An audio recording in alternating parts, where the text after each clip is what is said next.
Amis téléspectateurs, nous sommes devant l'Assemblée nationale pour une rencontre fortuite, une rencontre qui va nous permettre en fait de connaître pourquoi François Hollande a pu accepter d'aller se fourvoyer dans un pays où la dictature fait légion.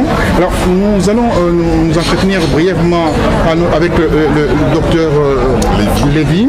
Et ce docteur que vous connaissez, qui intervient partout, c'est un pasteur. Il ne faudra pas oublier, mais un pasteur qui est un combattant dans le vrai sens du terme, un vrai patriote qui s'oppose au pouvoir en place en RDC, un pouvoir illégitime qui a pris le pouvoir par les armes. Alors, pasteur Lévy, docteur Lévy, nous sommes devant l'Assemblée nationale, nous sommes le vendredi 5 octobre. Dites-moi, pour quelle rencontre venez-vous ici à l'Assemblée nationale?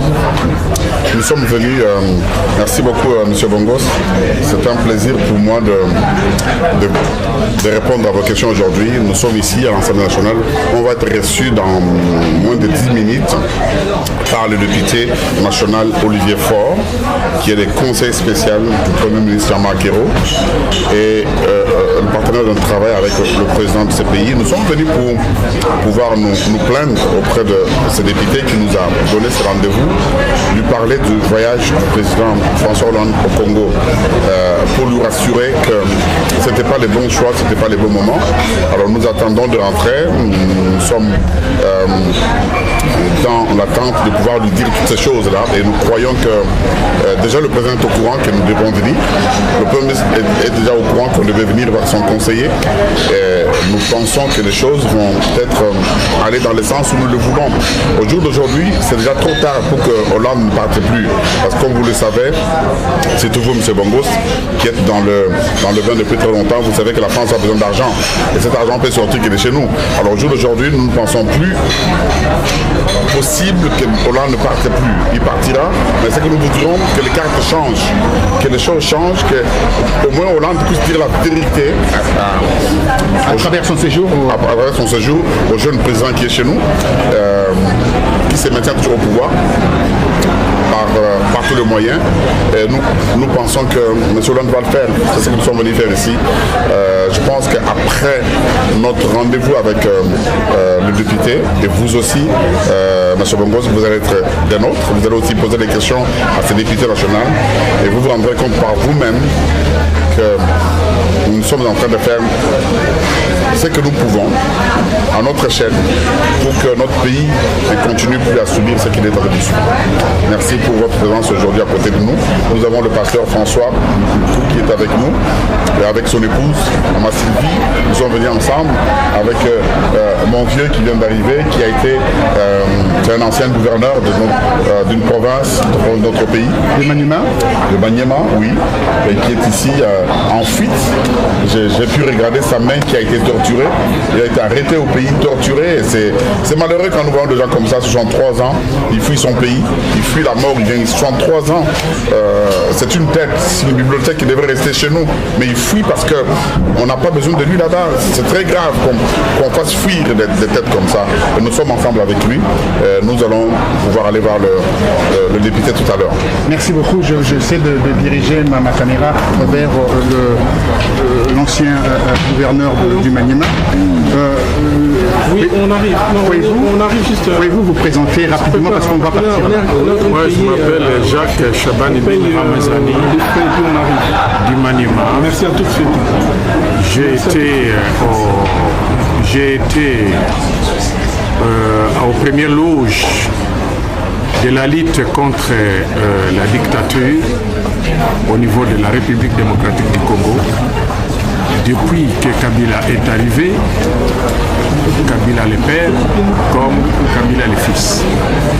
Alors à ce niveau-là, j'ai contribué à ma façon, non pas en tant que partie prenante de l'AFDL, non, mais en tant que patriote congolais qui luttait pour la survie, la sauvegarde de l'intégrité territoriale de la nation, du pays, du Congo, de la République démocratique du Congo. C'est-à-dire quand mon pays était agressé, plus particulièrement ma province, le Maniema, était agressée par les RCD Goma en 1998. J'ai été au front et j'ai été même à Kindu, j'ai été au Maniema, j'ai été élu par disons la population, par un plébiscite populaire, puisque c'était ça justement disons les systèmes que Kabila, Laurent Désiré Kabila avait amené pour dire la démocratie directe. J'ai été élu là-bas. Et puis après, quand Kindu est tombé, c'était par disons des complicités au niveau national, au niveau de Kinshasa, que la ville était tombée.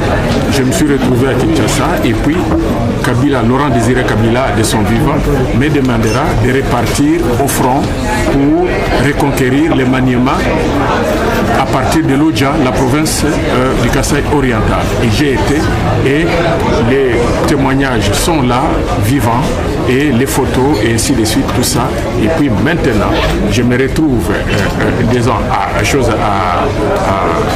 à Paris, ici, je suis persécuté, j'ai été persécuté par le pouvoir actuel de Kabila Joseph.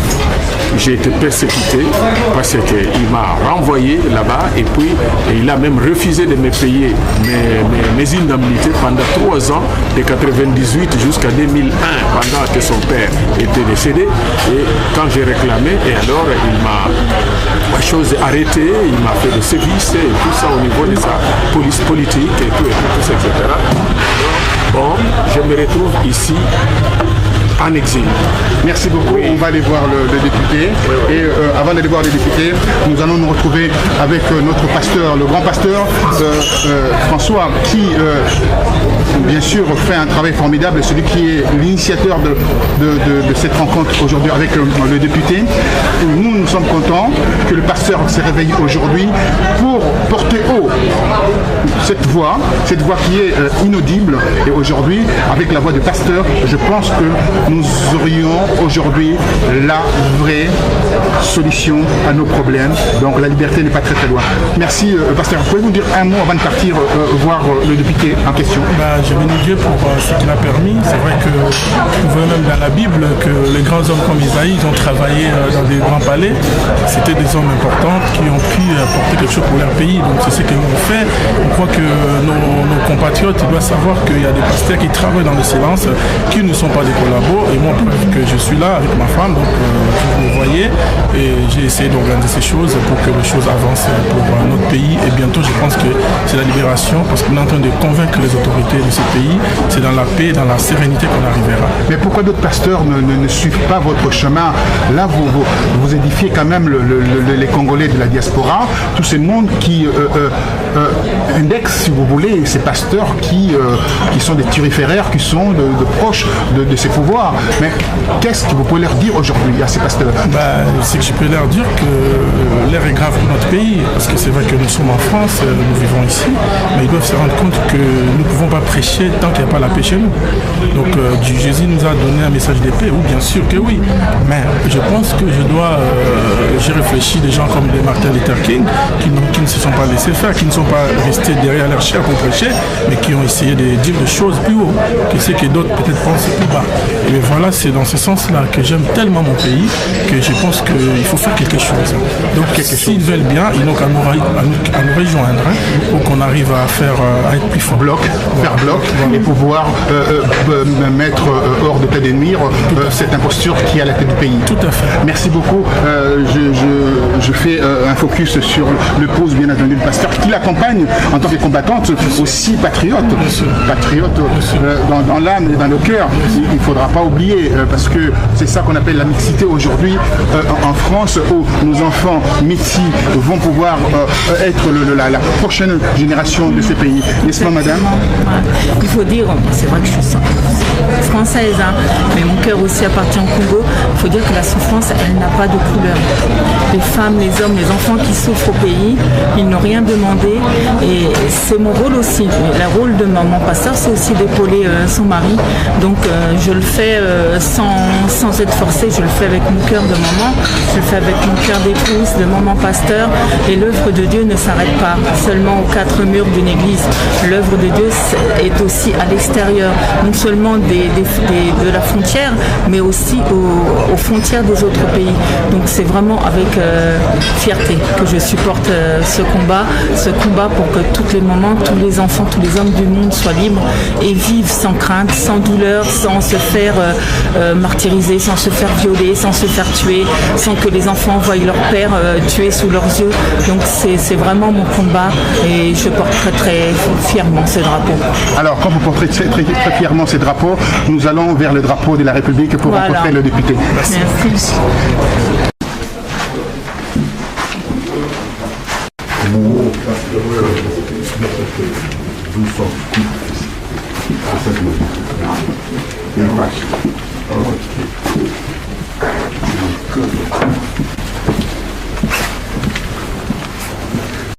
Alors, nous sommes dans l'Assemblée nationale, devant le bureau de M. Faure, qui est un homme extrêmement puissant au sein du Parti socialiste.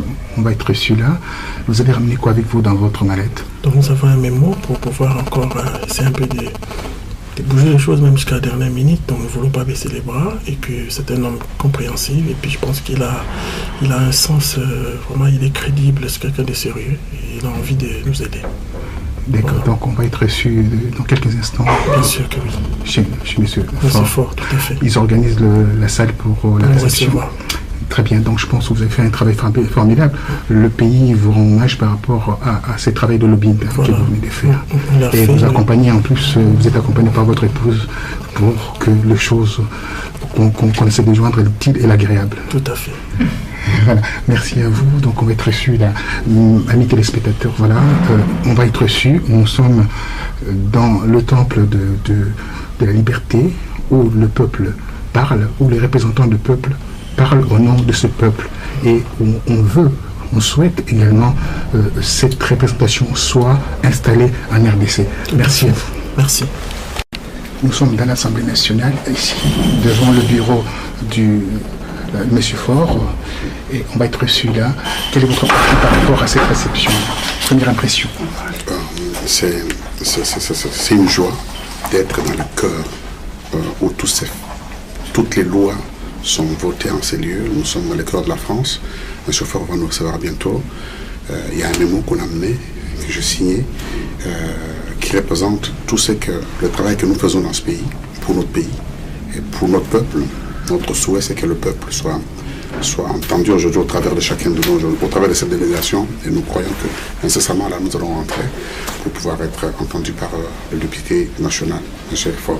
Comme je disais tout à l'heure au pasteur François, je tenais à vous rendre hommage et au nom de la communauté congolaise, au nom de la diaspora aussi également, par rapport à ce que vous êtes en train de faire comme travail de lobbying. Si tous les pasteurs faisaient ce travail, je pense que le Congo sera libéré déjà. Monsieur Bongo, c'est nous qui vous disons merci parce que vous faites beaucoup, vous êtes tout le temps dans la lumière et vous avez beaucoup parlé, vous êtes beaucoup battu, vous avez risqué votre vie. Nous faisons, chacun de nous faire à son niveau et nous croyons que nous allons y arriver. L'histoire est en marche. Merci. Donc voilà que j'ai parlé de vous dans une communauté avec le docteur. On parle de docteur, c'est un titre biblique, c'est pas un docteur pour la médecine, c'est un titre spirituel, c'est bibliquement. C'est beaucoup mieux maintenant. Je le faire en économie biblique. On a essayé de parler du tout, et puis je pense qu'il faut y avoir être conséquent. Aujourd'hui, on est concernant ce qui se passe au Congo. Je pense qu'aujourd'hui, M. le Président va y aller, M. le Président va partir. Donc notre souhait, c'est vraiment de pouvoir bouger les choses. Parce qu'il y a quelqu'un qui a été élu légalement dans le peuple, qui est toujours résident surveillé. Et aujourd'hui, nous avons Nous aimons tellement la France, c'est notre pays d'accueil. Nous sommes des Français. Et en regardant toutes ces choses-là par rapport à la France, nous ne voulons pas que la France soit entachée de toutes ces choses-là. Parce qu'il y a des choses graves qui se passent au moment où ils sont en train de mentir, de dissuader des choses.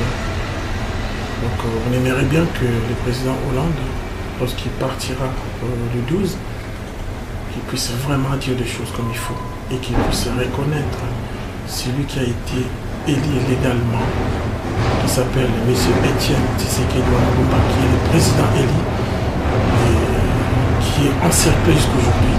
Et nous exigeons cette libération et qu'il puisse avoir le plein pouvoir gérer le pays. Je vous ai amené une preuve tangible. M. Chaman Gifi, l'ancien gouverneur de Maniema, qui a été chassé, arrêté, torturé, et il est dans mon église. Donc, étant pasteur, je suis le porteur de l'opinion. Je peux aussi élever ma voix tout en regardant les exemples de nos aînés qui ont essayé de bouger les choses. Et nous croyons que vous êtes quelqu'un vous avez l'honnêteté intellectuelle et de la vie de tous les jours. Donc moi j'ai toujours cru en vous et je sais que vous avez cette capacité de pouvoir bouger les choses, même en dernière seconde. Je pense que je vais laisser la parole à mon grand frère. Ok, merci beaucoup, honorable, de nous avoir bousculé votre agenda pour pouvoir nous recevoir.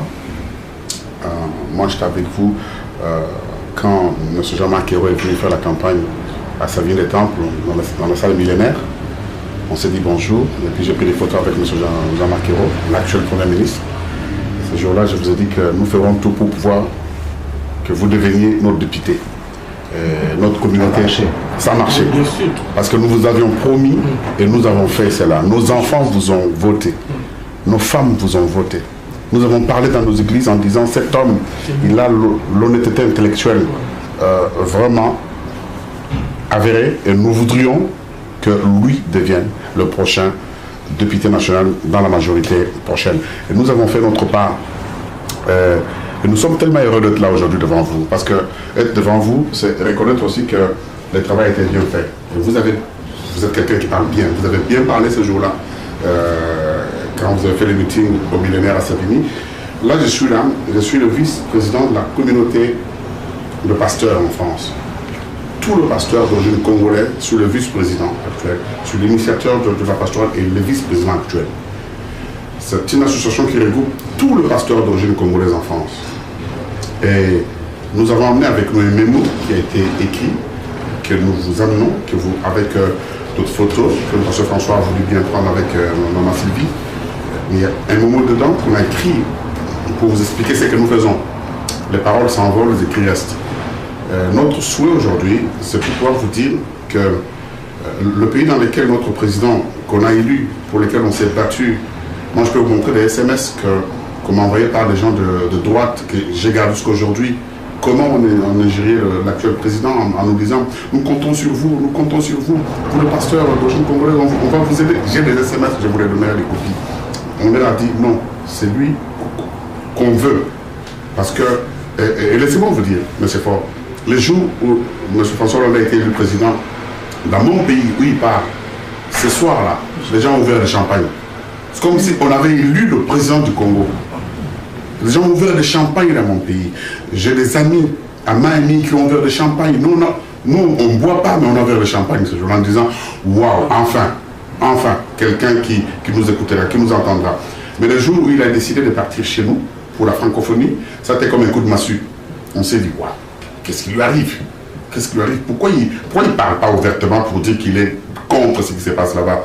Ok, aujourd'hui, on est arrivé à un niveau où les choses ne peuvent plus être de fait. Alors, il partira bien sûr, mais nous voudrions au moins qu'il parle, même en étant là-bas. Il est le président de la 5e puissance du monde, M. Hollande. Et sa voix compte dans le monde. Dans ce pays, il y a un désordre terrible. Chez nous, on déplore plus de 8 millions de morts, M. Faure. 8 millions de morts. Et personne n'en parle. 8 millions de morts. Et ça nous fait tellement mal. Nous avons de preuves de photos qu'on doit vous donner. Et ces 8 millions de morts, aucune télévision, aucun média. Pourquoi? Parce que 50 ans après, l'Occident a trouvé que toutes les caisses sont vides. Il faut qu'ils répartent encore en croisade en Afrique pour pouvoir se ressourcer pour les 50 ans à venir. Voilà pourquoi on ne parle pas de mon pays, de notre pays, d'où nous venons. Nous sommes tellement heureux d'être aujourd'hui, d'avoir cette nation, c'est notre deuxième nation qui est la France. Mais la France, qui est notre deuxième nation, c'est comme si là où elle oublie ceux qui font aussi sa force, ceux qui font sa fierté, dans la diversité. Nous sommes heureux d'être là. Et nous croyons que vous allez être notre porte-parole auprès du Premier ministre, auprès du Président. Il va partir. Mais quel discours a-t-il devant Kabila? Nous avons des pasteurs, des collègues pasteurs emprisonnés. Jusqu'aujourd'hui, plus de 6 ans. Mais s'il était un homme... Vous avez leur nom? Oui, Coutinho, le pasteur Coutinho Fernando. Moi, je veux bien faire évidemment l'intermédiaire de vos revendications auprès de la présidence de la République, mais j'aimerais bien que vous me donniez une liste, des gens que vous savez emprisonnés et qui sont, de votre point de vue, des prisonniers politiques.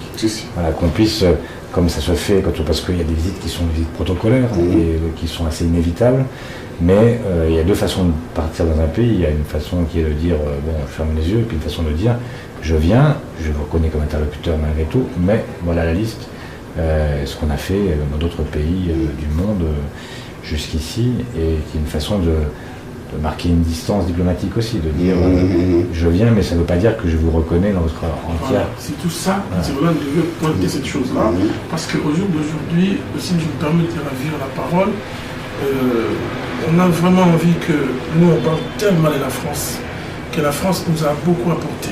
Aujourd'hui, nous ne voulons pas que ce que nous avons dit plus haut, que les gens viennent maintenant nous dire voilà, ils sont les mêmes. Nous avons beaucoup cru et nous croyons encore à M. le Président Hollande.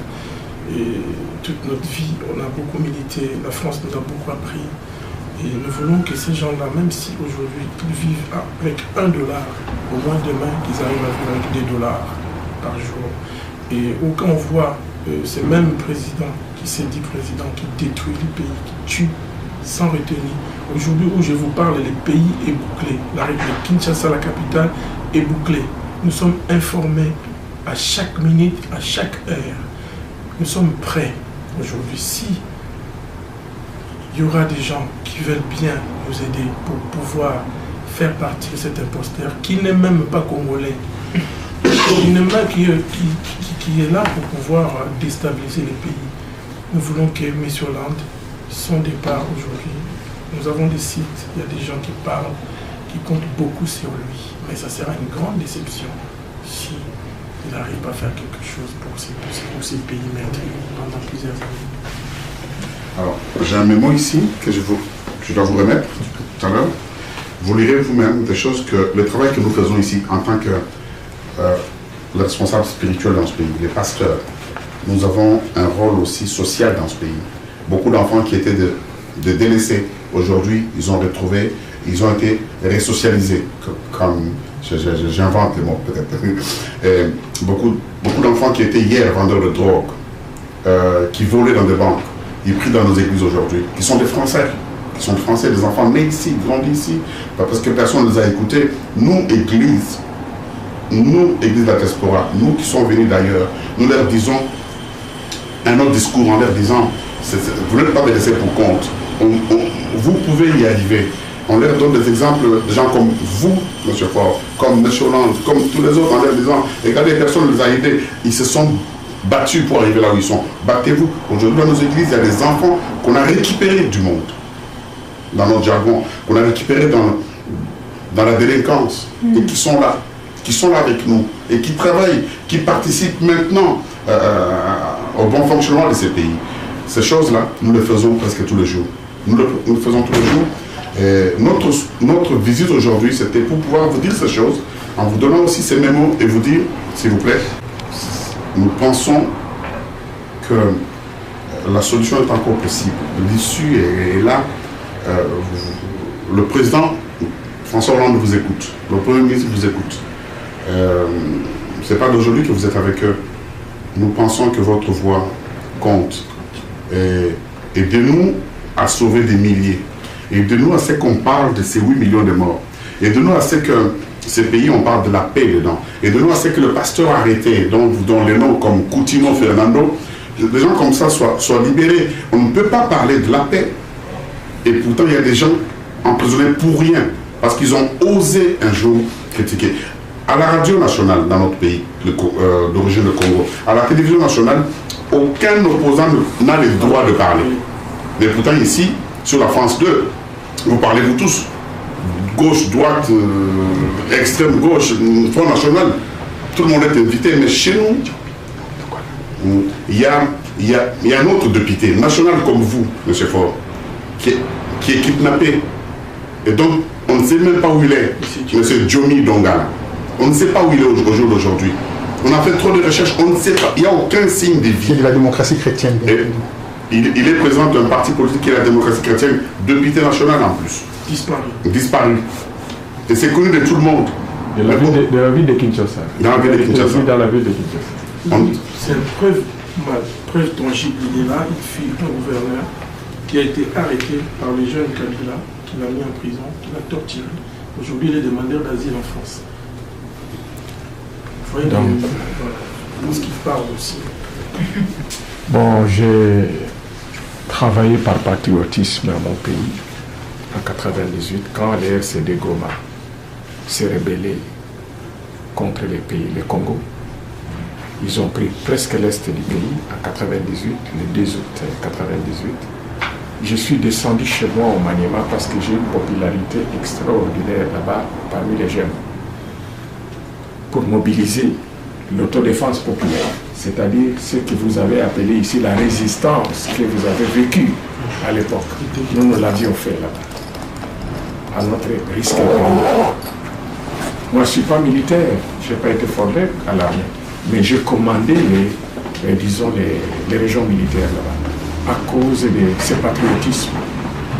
Alors, pendant 3 ans, de 1998 à 2001, à la mort de Kabila Laurent, les pères, les fils arrivent, ils me renvoient avec tous les risques. J'ai tous les documents, les ordres de mission du ministère de l'Intérieur, les ordres de mission du chef d'état-major général de l'armée, parce que en zone opérationnelle, vous ne pouvez pas aller là-bas, même si vous êtes une personnalité politique, sans qu'il y ait ordre de mission de l'armée.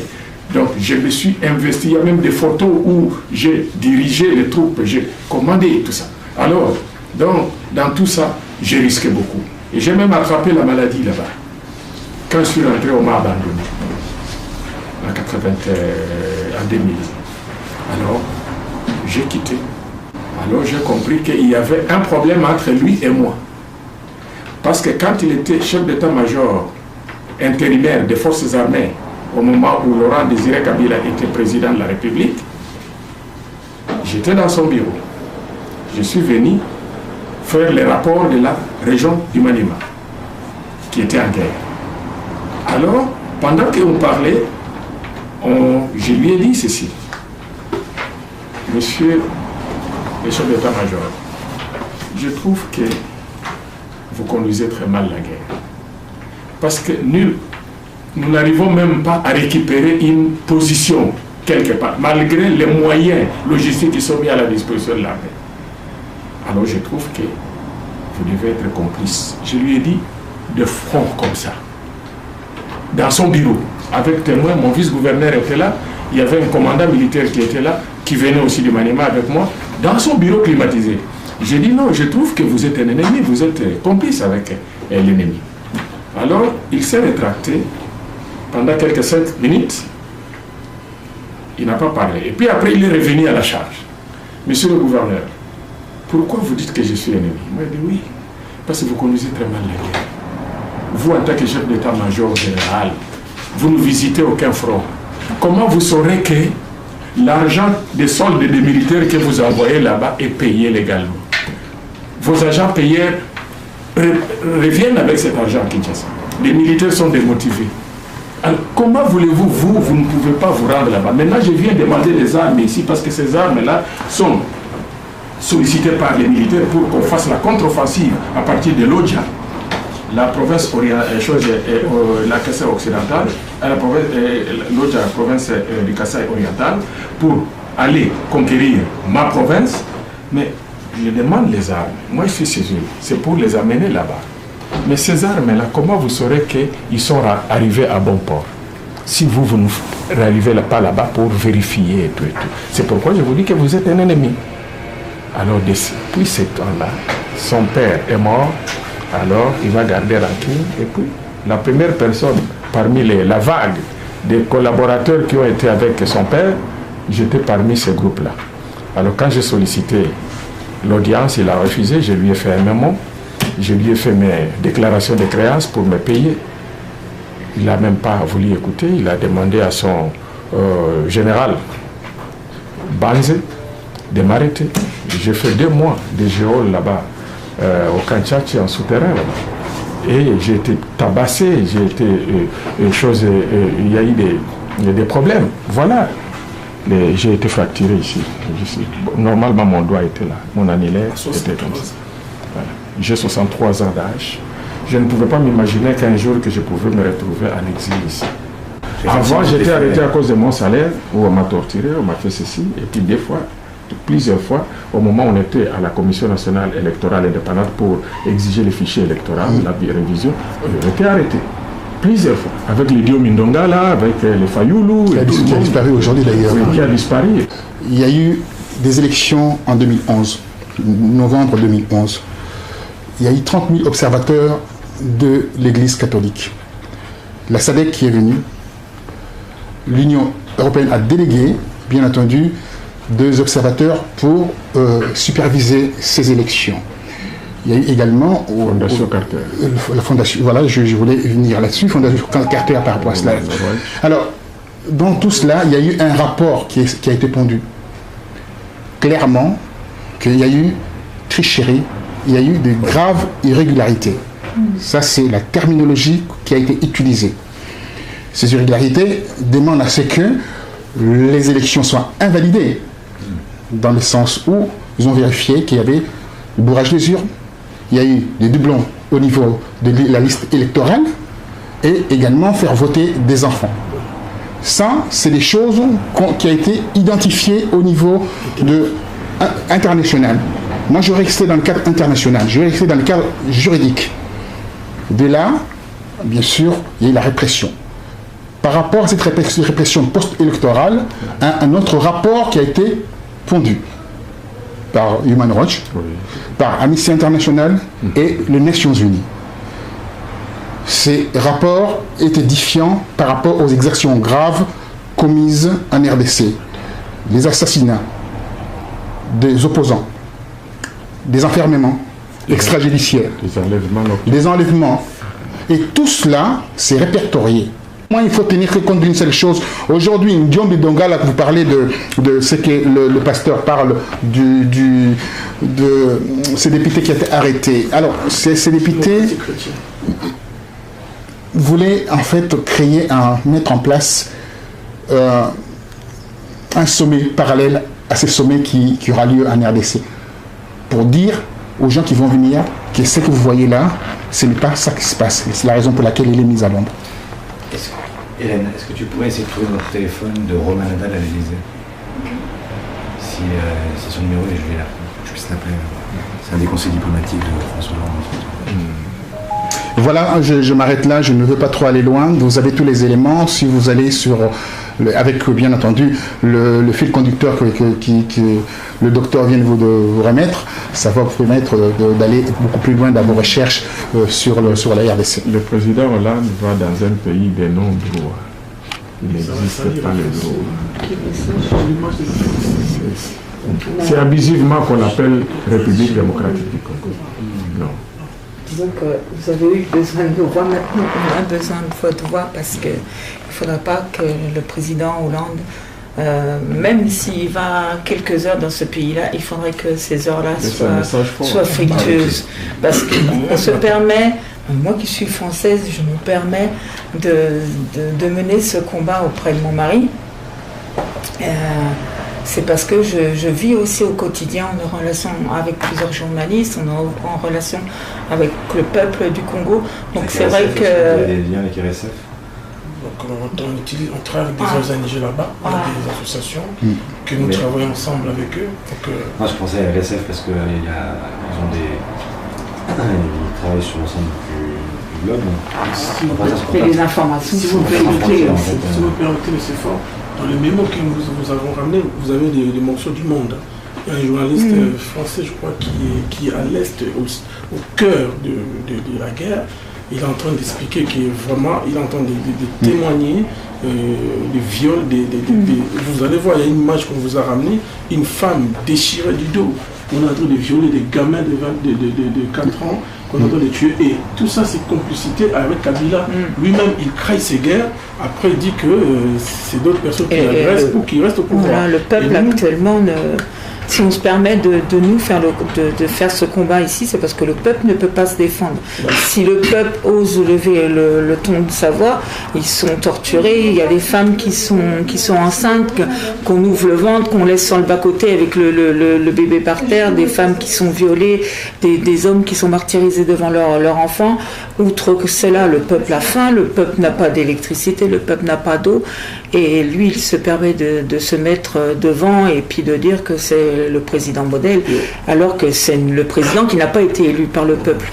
Donc, je pense que ce pays a besoin d'hommes comme eux, d'hommes de Dieu qui se lèvent, parce qu'on ne peut pas prêcher devant, prier et puis savoir que le peuple, que son peuple, parce que même s'ils sont français, ils ont leur origine, donc ils ne peuvent pas se mettre devant la chair, prier alors que leur peuple souffre. Donc c'est leur combat. Moi je suis là pour appuyer mon mari, parce que derrière chaque grand homme, il y a une grande femme. Donc, mais c'est vrai que je porte très très haut ce flambeau. J'ai des enfants qui sont aussi originaires, la moitié originaire d'Afrique. Donc je me dois aussi, en tant que maman, je me dois de combattre pour tous ces enfants, pour leur avenir aussi, parce que quel avenir ils vont avoir? Ils sont élevés dans la peur, dans la faim, dans la torture, mais qu'est-ce qu'ils vont penser de cette vie que Dieu leur a donnée? Donc on attend beaucoup de vous. Et si je me permets, des choses que M. le Président Hollande ira à Kinshasa, aujourd'hui, le peuple attend de M. Hollande de reconnaître M. Étienne Tshisekedi qui a été élu. Parce que de l'autre côté, pour eux, ils vont utiliser l'arrivée de M. Hollande comme s'il va valider leur pouvoir. Et ça, pour l'image de légitimer leur pouvoir, et ça, pour l'image de la France, M. Fort, nous, on a pris le devant, on a parlé. Et les gens aujourd'hui nous rappellent que pourquoi M. Hollande nous avait dit qu'il ne va pas fréquenter les dictateurs. Kabila joue avec plusieurs façades. Il joue avec plusieurs façades. Moi déjà je suis content parce que j'ai réussi à mail qui me dit qu'il ne va pas durer longtemps, mais il faut qu'il martèle, parce que toute une nation et tous les pays limitrophes, nous avons 9 frontières et nous avons un grand pays avec 2 345 000 km². Donc ça veut dire que nous avons un continent. Et aujourd'hui, notre souhait, c'est de mettre un état de droit. Aujourd'hui, moi, à titre personnel, je me suis mis à Sorbonne pour apprendre les droits, pour qu'un jour, ces gens-là puissent répondre à leurs actes. Donc, nous attendons beaucoup de vous, comme ma femme vous a dit. Votre voix compte pour nous. Voilà. Ok. On ne veut pas abuser de votre temps, monsieur le député national, monsieur Fort. C'est pour nous un bonheur. Un bonheur pour nous d'être reçu par le représentant du peuple français. Et nous croyons que vous nous avez bien entendu et puis vous nous avez écouté avec patience. Et surtout, nous sommes heureux de voir la façon dont vous nous écoutez, vous êtes touchés de tout ce qu'on vous dit. Avant qu'on parte et qu'on vous dise au revoir, nous répétons ce que nous vous avons dit encore. Nous ne sommes pas aujourd'hui en mesure de dire que M. Hollande ne parte plus. Il doit partir, c'est un homme politique, c'est un président de la 5e puissance du monde. Il faut qu'il parte, mais au moins que sa visite au Congo bénéficie de quelque chose. De ce peuple qui a ouvert le champagne le jour où il a été élu, comme s'il était leur propre président. Ils ont pris dans leur réserve pour acheter la boisson le jour où Hollande est élu en France comme président. Vous imaginez quelle attente, quel espoir ils ont mis dans ces élections, et pourtant c'est à 8000 km d'ici. Alors soyez notre porte-parole auprès du président de la République, M. François Hollande, soyez notre porte-parole auprès du Premier ministre aussi, qui est très proche de vous. Si je l'ai connu, c'est à cause de vous, le Premier ministre. Le jour où vous faisiez votre campagne, nous attendons beaucoup de vous. Merci beaucoup. Moi, je vais de toute façon prendre contact avec la cellule diplomatique de l'Élysée dès que je peux, hein, et puis je tiendrai au courant des démarches que j'ai pu entreprendre.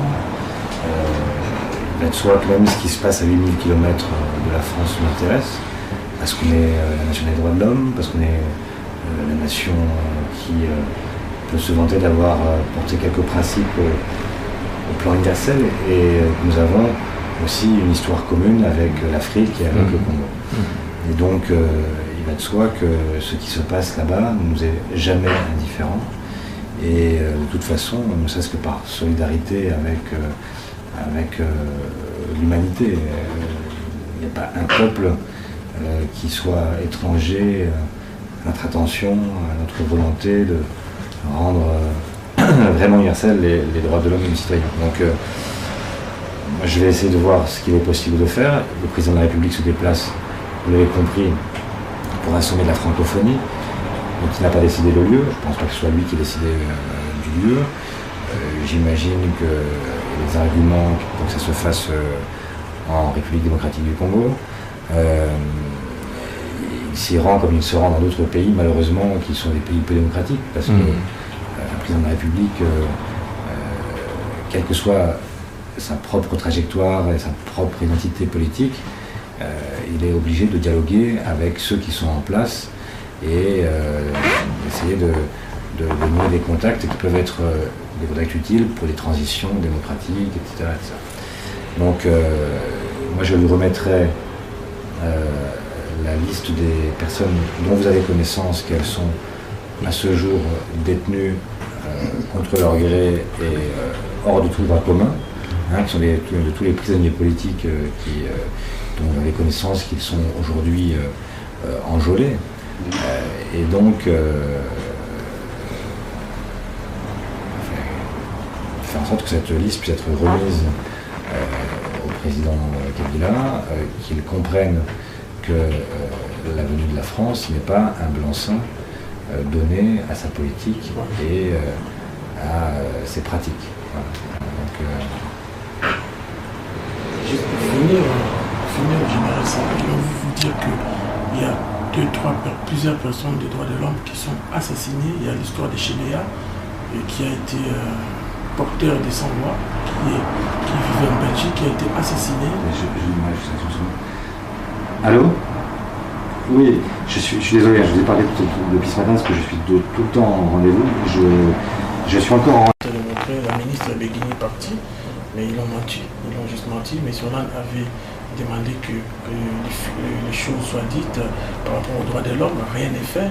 Et M. Hollande avait demandé qu'avant son déplacement, qu'il y ait un signal fort. Voilà, un signal fort pour voter de nouvelles lois pour libérer l'opposition, pour que l'opposition travaille. Et aujourd'hui, ce n'est même pas l'opposition, c'est eux qui devaient être dans l'opposition. Et le pouvoir qu'il a pris illégalement, nous combattons jusqu'au bout, jusqu'à ce que le pouvoir de Tshisekedi le pouvoir sera rendu à Tshisekedi, et que c'est le seul homme qui peut porter un état de droit, et un état où le respect des droits de l'homme sera mis en place, et puis la République va se relever pour que la République aille de l'avant. Voilà notre dernier mot. Nous comptons beaucoup sur... Moi je vous tiens au courant dès que ces contacts ont pu être pris. C'est une démarche avec vous, mais vous pouvez compter sur moi, et puis que j'espère pouvoir avancer effectivement sur le bon chemin. Merci. François, nous venons de sortir de l'Assemblée nationale française. Il est presque 18h20, on est rentré à 17h moins le quart, donc à 16h45. Là, nous avons tenu quelque chose d'essentiel, des promesses venant de ce député, un grand député qui est dans les arcanes du pouvoir, il est proche d'Hérault, également de François Hollande. Alors, il vous a promis quelque chose. J'ai assisté à cette réunion privée et là, nous avons quelque chose pour la République démocratique du Congo. Voilà, aujourd'hui, je pense que les choses bougent. Nous sommes là pour encourager les peuples congolais de ne pas baisser les bras parce que je pense qu'il y a des hommes et des femmes qui travaillent dans le secret, qui veulent bien que ce pays, un grand pays, soit libéré de toutes ces personnes qui ne veulent pas que le peuple se sente mieux. C'est vrai que le peuple a besoin de la paix, de l'amour, de la tranquillité. Donc aujourd'hui, c'est vrai qu'il y a des gens qui ne parlent pas, qui sont silencieux, qui travaillent dans le secret. Vous ne m'avez jamais vu dans les médias, c'est pour la première fois que vous me voyez dans les médias. Je pense que vous-même, M. Bongos, vous étiez là, vous avez vu tout ce qui s'est passé. Et j'ai intervenu même d'ailleurs. Voilà, vous avez intervenu et aujourd'hui, je pense que ceux qui ne veulent pas, les ennemis de notre nation, les ennemis du Congo, ceux qui ne veulent pas que le Congo aille de l'avant, je pense que ces gens-là, il faut qu'ils comptent les jours. Parce qu'aujourd'hui, il y a toute une génération qui est là. Il y a plusieurs personnes qui aiment cette personne qui a été élue au Congo, qui est M. Etienne Tshisekedi Lumumba. Et nous avons porté notre message. Étant pasteur, j'ai un rôle dans le sens, je devais surtout pouvoir plaindre pour le peuple. Je suis là pour protéger. Plaire aussi. Voilà, je pense. Plaire aussi. Bien sûr, quand on fait un bon travail, on doit plaire. Bon, avec humilité quand même. Oui. Donc, ils sont là. Je pense qu'ils verront ce que nous sommes venus faire ici. Donc, moi, je suis en train d'appeler encore des personnes qui sont de l'autre côté, qui ne veulent pas comprendre que le vent du changement est là. Il faut qu'ils se rendent compte que quand vous voyez que nous commençons à sortir, commençons à parler, commençons à bouger les choses, c'est vrai que le député, ça fait des années qu'on se connaît et j'ai pu travailler tranquillement dans le silence. Je pense qu'il ne faut pas que nos frères puissent dire que tout le monde, tous les pasteurs sont je ne sais pas quoi. Non, nous sommes là, mais nous ne voulons pas tout simplement dire de ce que nous sommes en train de faire, mais c'est un travail vraiment de titan.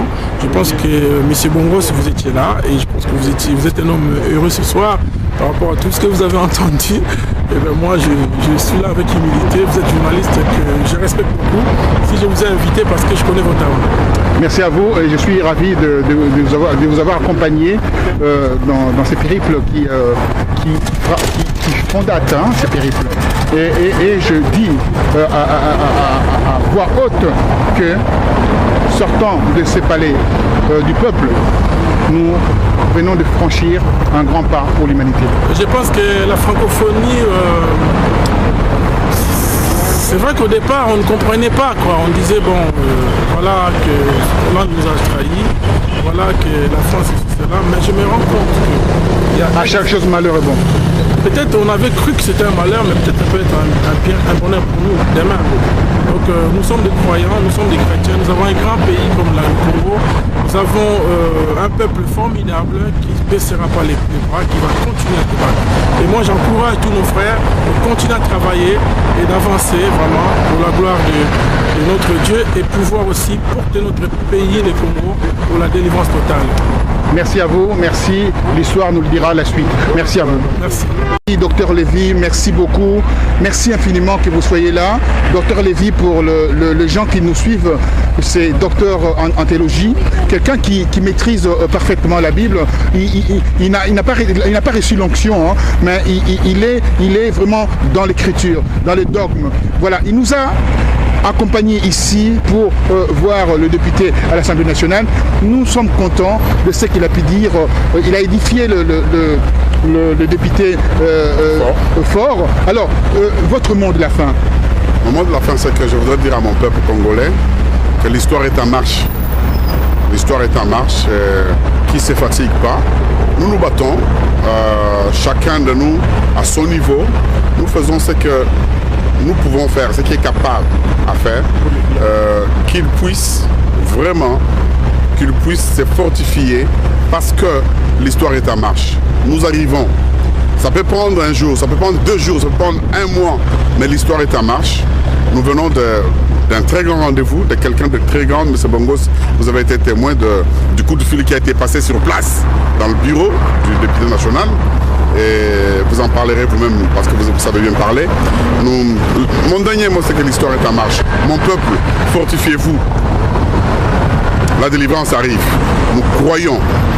C'est plus pour longtemps. Prenez courage. Nous arrivons. Merci à vous, merci et à très bientôt. Merci. Merci, au revoir en tout cas, à très bientôt. Partez et que Dieu vous accompagne comme vous êtes de pasteur. Alors j'utilise le nom de Dieu. Allez-y, merci à vous de m'avoir invité et à bientôt. Merci beaucoup, merci. Merci beaucoup, M. Bongos. Génocide. Pour acheter des armes, ils s'approprient des matières premières comme l'or et d'autres minerais dont le sous-sol de la province regorge.